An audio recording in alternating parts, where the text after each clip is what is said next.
2021-2022. Dalam video kali ini, saya akan menjelaskan mengenai media pembelajaran desain grafis. Jadi di sini saya membuat media pembelajaran berupa poster mengenai materi fotosintesis untuk siswa SMP kelas 8. Jadi langsung saja di sini saya akan menjelaskan terlebih dahulu mengenai kelebihan dan kekurangan dari media desain grafis ini. Jadi media desain grafis ini memiliki kelebihan, diantaranya dia bersifat lebih realistik. Kemudian yang kedua, mempermudah penyampaian materi karena disertai dengan gambar dan penjelasan-penjelasan yang singkat.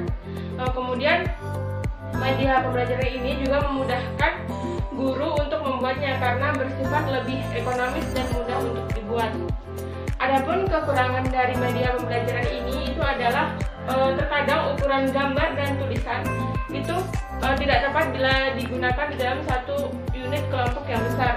Kalau misalkan seperti kita lihat di gambar ini yang saya jelaskan, kalau untuk peserta didik yang di dalam suatu kelas dan mereka duduk di bangku yang paling belakang, mungkin media ini akan sulit untuk terlihat begitu. Jadi peserta didik harus melihat satu persatu. Nah, langsung saja kita masuk ke pengaplikasian media pembelajaran desain grafis berikut ini. Jadi di sini saya membahas materi mengenai fotosintesis. Adapun pokok pembahasan yang akan dibahas di sini ada 3. Yang pertama adalah pengertian fotosintesis, yang kedua elemen-elemen penting dalam proses fotosintesis, dan yang ketiga adalah proses terjadinya fotosintesis. Yang pertama kita bahas adalah mengenai pengertian dari fotosintesis. Nah, teman-teman mungkin sudah tahu bahwasanya tumbuhan itu memerlukan makanan untuk melangsungkan hidup seperti halnya manusia. Nah, proses tumbuhan untuk menghasilkan makanan itu disebut dengan proses fotosintesis. Nah, apa sih itu proses fotosintesis? Jadi, fotosintesis ini berasal dari 2 kata, yaitu dari kata foton yang berarti cahaya dan sintesis yang berarti penyusun.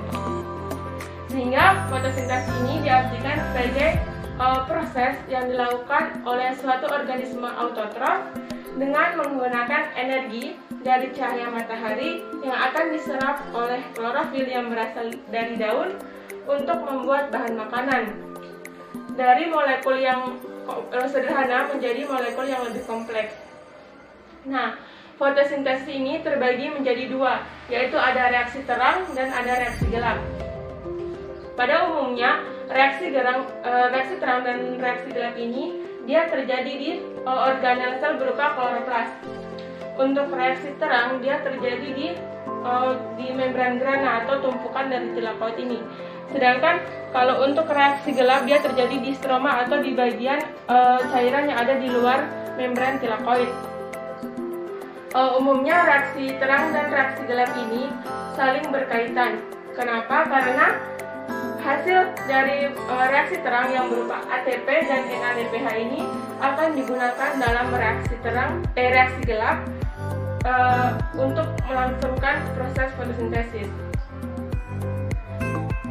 Untuk pembahasan yang kedua adalah mengenai elemen-elemen penting dalam proses fotosintesis.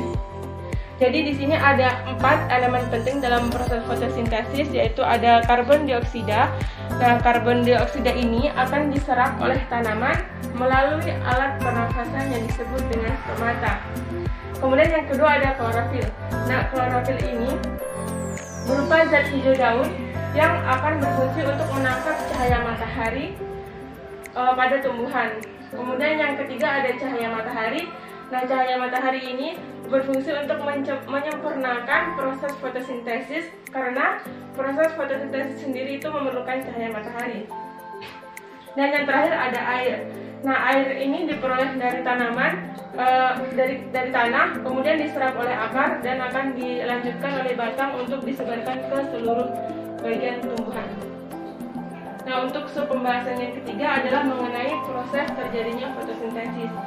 Jadi di sini sudah ada gambar mengenai proses fotosintesis. Jadi proses ini diawali dengan klorofil menangkap cahaya matahari yang akan digunakan untuk mengubah CO2 yang dari udara dan mengubah air dari dalam tanah menjadi produk berupa glukosa dan air. Jadi dalam reaksi fotosintesa ini dia membutuhkan bahan berupa CO2 yang ada di udara, kemudian akan diserap oleh tumbuhan melalui daun. Sedangkan H2O atau air ini dia diserap oleh tumbuhan melalui akar dan akan dibawa oleh batang menuju daun untuk dimasak. Dan sedangkan hasil yang diperoleh dari proses fotosintesis ini sendiri adalah C6H12O6 dan juga O2. Jadi C6H12O6 atau glukosa itu sendiri akan langsung digunakan oleh tumbuhan, sedangkan O2 akan dilepaskan ke udara. Baik, itu saja penjelasan dari saya mengenai media pembelajaran desain grafis ini.